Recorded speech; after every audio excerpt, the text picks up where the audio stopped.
అక్క నమస్తే. నమస్తే అన్న. అన్న నమస్తే అన్న. మైను అనగానే ఛత్తీస్గఢ్ పోలీసులకు ఒక గుండెల్లో రైలు పరిగెట్టింది. సిఆర్పిఎఫ్ క్యాంప్ మీద అటాక్, 76 మంది చనిపోవడంతో పాటు చాలా విషయాల్లో మీరు చేశారు. ఇంకా అక్క గురించి చెప్పాలంటే నల్లమల్ల ఫారెస్టు, ఏఓబి, డీకే అన్ని ప్రాంతాల్లో పనిచేశారు.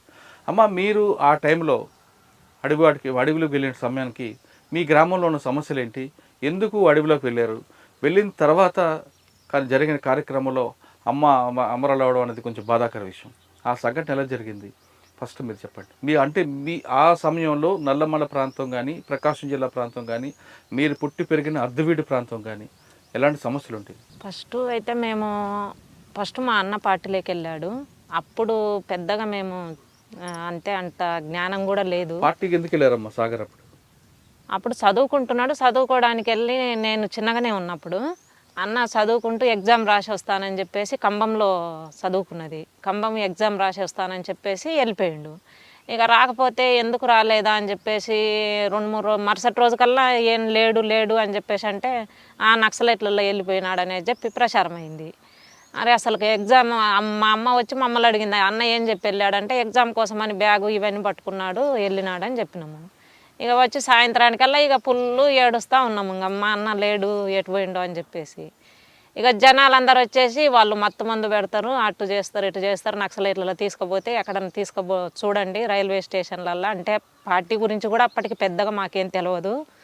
పార్టీ 2-3 సార్లు మా గ్రామానికి వచ్చింది తప్ప అంతకుముందు పెద్దగా కార్యక్రమాలు జరిగినటువంటిది పార్టీ గురించి కూడా మాకు పెద్దగా తెలియదు. తర్వాత అంత ఆలోచించేంత జ్ఞానం కూడా కాదు మాది, చిన్నగానే ఉన్నాము. ఇంకా అన్న వెళ్ళిన తర్వాత అంటే అన్నకంటే నేను 5 సంవత్సరాలు చిన్న.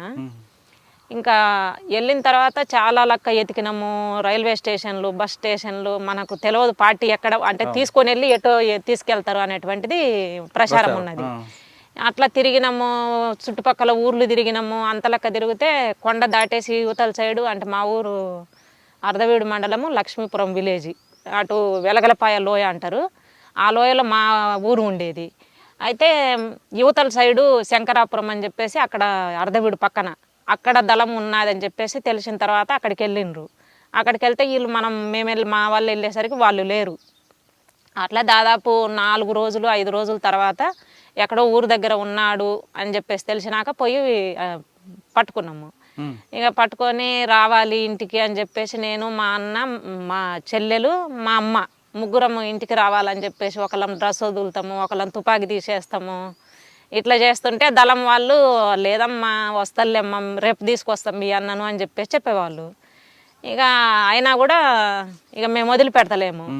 సరే సాయంత్రం వరకు వెనకిడిది పన్నాము. సరే అన్నారు, మాకు అన్నం తినమన్నారు. ఇక ఏడుకో ఊర్లోకి పంపించేసారు మా అన్నని. ఊర్లో పంపించి వాళ్ళు ఎక్కడో ఏరే సాట పెట్టుకునే విధంగా పెట్టుకున్నారు. ఇక మేము సాయంత్రం దాకా చూసినాం, రాలేదు. తర్వాత తీసుకొస్తాం మీ ఊరికే అని చెప్పేసి చెప్తే ఇంకా తర్వాత ఇంటికి పోయినాము. వారం తర్వాత ఇంటికి తీసుకొని వచ్చారు. అంటే దళం వచ్చింది ఊర్లోకి మళ్ళీ. ఇక ఊర్లోకి వచ్చి ఊర్లో 2-3 రోజులు ఊరి పక్కన ఆగిండ్రు. కానీ ఇంకా మేము ఏడుస్తూ ఉన్నాము. మా అన్న స్వీల్లో వస్తున్నాడు ఇంటికి, మళ్ళీ పోతున్నాడు. నేను యాడికి పోను అంటాడు. మళ్ళీ సాయంత్రానికల్లా మళ్ళీ వాళ్ళకి అన్నం తీసుకొని పోవడము ఇలా చేస్తున్నాడు. ఇక మేము ఎంత ఏడ్చినా ఇక ఇది కనికరిస్తలేడు. ఇక మా అమ్మ బాగా ఏడుస్తుంది. అసలు ఇప్పటిదాకా నిన్ను పెంచుకున్నది ఎందుకు, 3 చెల్లెళ్ళు ఉన్నారు. మా నాన్న వ్యవసాయమే, అయితే బాగా తాగుబోతు. మేము కొంచెం పెద్దగా అయ్యేసరికి మా నాన్న కుటుంబాన్ని పట్టించుకునేటువంటి పరిస్థితి లేదు. బాగా తాగి అట్లా ఉండడం, అమ్మ మీద భారం అంతా పడింది. అమ్మనే మేము చిన్నప్పటి నుంచి కూడా అమ్మనే అన్నీ చూసుకుండేది. నాన్న కూడా చేసేవాడు కానీ తక్కువ. ఇంకా ఈ తాగడం ఎక్కువైన తర్వాత బాగా ఫ్యామిలీకి సంబంధించిన బాధ్యత లేదు, అమ్మనే అన్నీ చేసేది. ఇంకా అట్లా మామ వాళ్ళు మా బంధువులందరూ వచ్చి ఏడిచిండ్రు. అయినా ఏమి మాట్లాడతలేడు. నేను ఏడికి పోతున్నా, ఇక్కడే ఉంటున్నా కదా, ఎందుకు మీరు ఏడిచేది అంటాడు. ఇక వెళ్ళిపోయిండు. వెళ్ళిపోయి దాదాపు 6 నెలలు రాలేదు. ఇంకా పార్టీ అసలు ఇంటికెళ్ళి ఊర్లోకి రాలేదు, చుట్టుపక్కల రాలేదు. ఇంకా ఏడవడం ఇంకా ఎప్పుడు మాకు అసలు ఇప్పటికి కూడా చికెను మటన్లు ఇలాంటి అలవాటు లేదు. అంటే మా అన్న మేము చిన్నప్పుడే పార్టీలోకి వెళ్ళిపోవడము. మా అమ్మ ఎప్పుడు పండగలు వచ్చినా లేకపోతే ఏదన్నా ఫంక్షన్లు జరిగినా ఎప్పుడు మా అన్న గురించి చెప్పి ఇంకా బాగా ఏడవడము ఇట్లనే ఉండేది. ఇంకా అట్లా మాకు చికెన్ మటన్లు కూడా మాకు అలవాటు లేదు, మొత్తం మా ఫ్యామిలీలో తీసుకొచ్చేది లేదు. ఇంకా ఎవరన్నా మా మామ వాళ్ళు తీసుకొస్తే మా అమ్మకు తినేది, ఇంకా అట్లా ఉండేటోళ్ళం. కానీ అట్లా అసలు మొత్తము లేదనమాట. అట్లా ఇక మా అన్నయ్య వెళ్ళిపోయిన తర్వాత ఒక మళ్ళీ 1997, 6 టైంలో కొంచెం ఎక్కువ తిరుగుతున్నారు. ఇంకా మళ్ళీ అక్కడికి రావడము, నేనైతే రానింటికి వచ్చిపోతుంటా అని చెప్పేసి క్లియర్గా చెప్పిండు. ఇంకా అప్పటికి 2 సంవత్సరాలు దాటిపోయింది. నేనైతే ఇంటి దగ్గర ఉండను, నేను ప్రజల కోసం పనిచేయాలనుకున్నా, వెళ్తున్నాను. ఊర్లో ప్రభావం ఎక్కువ ఉందమ్మా? ఊర్లో పెద్దగా ప్రభావం ఏం లేదన్న, చుట్టుపక్కల ఇదంతా ఊర్లో పెత్తందారులు భూస్వాములు అట్లా ఏం లేదు. అంటే జనరల్ గా గ్రామ పెత్తందారులు ఉండేటోళ్ళు, పార్టీ మీద అభిమానం, ఆ పార్టీ మీద అభిమానము. పాటలంటే పాటలు పాడి బాగా ఇంట్రెస్ట్ గా పాటలు పాడేవాళ్ళు, రైతులకు సంబంధించి పాడేవాళ్ళు, విద్యార్థులకు సంబంధించి పాడేవాళ్ళు, లేడీస్ సమస్యల మీద పాడేవాళ్ళు. ఈ పాటలు అంటే బాగా ఇంట్రెస్ట్ అయితే ఉండేది. మేము మీటింగులు పెడితే మీటింగుల దగ్గరికి వెళ్ళే వాళ్ళము, పాటలు వినేవాళ్ళము. కానీ అవన్నీ వినడానికి బాగానే ఉంది, కానీ మా అన్న వెళ్ళొద్దు అనేటువంటిది మాకు ఉండేది. ఇక లాస్ట్కు చెప్పిండు, నేనైతే వెళ్తాను, ఇంటి దగ్గర అయితే ఉండను, పార్టీలోకి నేను వెళ్తాను, అప్పుడప్పుడు వచ్చిపోతుంటా, మీరు ఏడుస్తే అది కూడా రాను అని చెప్పేసి మాట్లాడిండు. మీరు ఏడవడము ఇంక ఇది చేయడం అది గోల్ చేసిర్రంటే నేను అసలే ఇంటికి రాను, మీ ఇష్టం అని చెప్పేసి మాట్లాడిండు.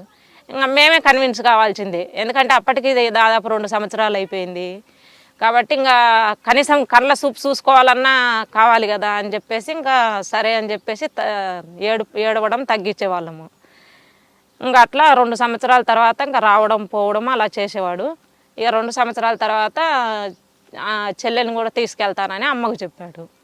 అయితే అప్పటికి నాకు పార్టీ గురించి పెద్దగా ఏం తెలియదు, రాజకీయాలు ఇలాంటివి నేను చదువుకోలేదు పార్టీలో, ఇంటి దగ్గర నేనేం చదువుకోలేదు, పార్టీలో చదివే నాకు. కాబట్టి ఇంకా పార్టీలోకి వచ్చిన తర్వాతనే నేను చదువు ఎంత ప్రారంభమైంది. అట్లా పార్టీ గురించి పెద్ద రాజకీయాలు ఇలాంటివి అయితే మనకు ఇంటి దగ్గర ఉన్నప్పుడు ఏం లేదు, అట్లా ఉండేది.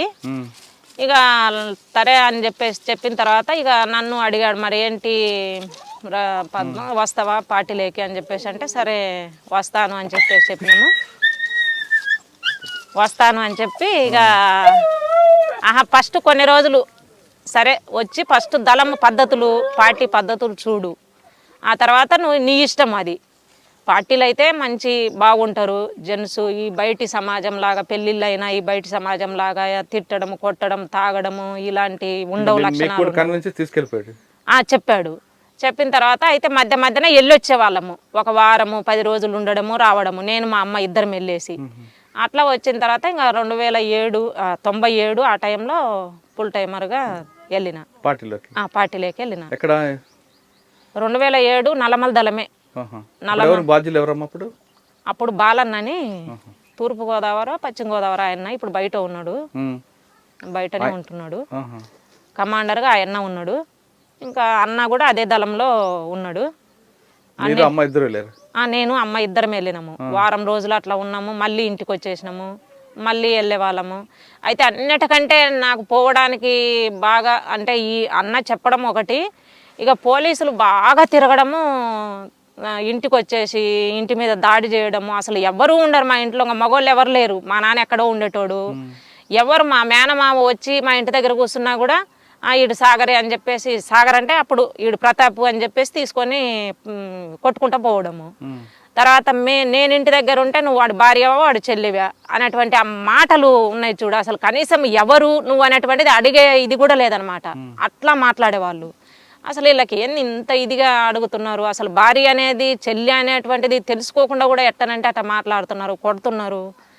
నన్ను కొట్టిండ్రు, మా అమ్మను కొట్టిండ్రు, మీ అన్న ఎక్కడున్నాడు అని చెప్పేసి మాట్లాడితే, ఎక్కడున్నా మా వదలదు, పోయి పట్టుకోండి, మాకు దిక్కు లేకనే మేము ఏడుస్తున్నాము అని చెప్పేసి మాట్లాడినాము. ఇక మమ్మల కొడితే మళ్ళీ తర్వాత ప్రజా సంఘాల వాళ్ళు ఎవరో పత్రిక వాళ్ళు వచ్చిండ్రు, వచ్చి అడిగినరు, మిమ్మల్ని ఏమన్నా పోలీసులు ఏమన్నా ఇబ్బంది పెట్టారా అంటే, అవును కొడుతున్నారు, వచ్చి వారానికి ఒకసారి వస్తారు, 2 రోజులకు ఒకసారి 3 రోజులకు ఒకసారి వచ్చి ఇంటి మీద పడి కొడుతున్నారు, బంధువులను కొడుతున్నారు, ఇట్లా చేస్తున్నారు అని చెప్పేసి అని ఇంకా ఈ అంతా ఎందుకు నేను వెళ్ళిపోతానని చెప్పేసి ఇంకా నేను పార్టీలోకి వెళ్ళిపోయినా. అంటే పోలీసులు వేధింపులే మీకు అటువైపు తీసుకురావడానికి? పోలీసులు వేధింపులే. నాకైతే మెయిన్ పార్టీలోకి అంతకుముందు అంత వెళ్ళాలనేటువంటి ఇంట్రెస్ట్ అయితే లేదు. అన్న చెప్పినా కూడా ఆ పార్టీ రాజకీయాలు మనకు తెలియదు కాబట్టి అంత పెద్దగా ఇది లేదు, కానీ పోలీసుల వేధింపుల వల్లనే వెళ్ళిపోవడం ఎవరమ్మా అప్పుడు అనేటువంటిది బాగా ఎక్కువ వేధించిన పోలీస్? అట్లా గుర్తు లేదన్న, ఆహా. అట్లా గుర్తు లేదు అంటే అసలు. సమయం సందర్భం లేకుండా రావడం, కొట్టడం. కొట్టడము అంటే ఓన్లీ పార్టీలోకి వెళ్ళిపోయిన దానికి పోలీసులకు అందరికీ తెలుసు, గవర్నమెంట్కు తెలుసు, పోలీసులకు తెలుసు. ఫ్యామిలీ వెళ్ళిపోమని చెప్పేసి ఏ తల్లిదండ్రులు చెప్పరు. అవును. ఎందుకంటే కని పెంచుకున్న పిల్లలను మీరు మా దగ్గర ఉండకుండా మీరు వెళ్ళిపోండి